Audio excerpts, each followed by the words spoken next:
अब यहाँ से समझे, ये हमारे पांचे पल्ले हैं, ये तकरीबन 11 इंच यहाँ पे ये बन रहे हैं हमारे पास। अब 11 इंच वो ले लिया आपने, और यहाँ से जो है वो आप 11 इंच आपने लेने के बाद आप यहाँ देखें, यहाँ पे ये आपके पास आ रहा है 55 इंच, 56 इंच आ रहा है। ठीक है, तो हम 55 को जब डबल करेंगे तो ये हमारे पास बन जाएगा 110 इंच।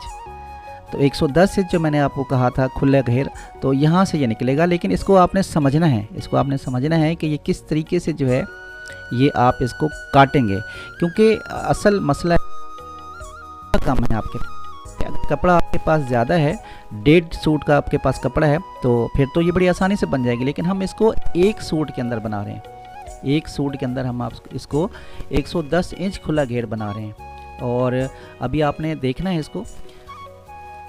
अब हमने क्या करना है कि हमने जिस तरीके से हम आम कली को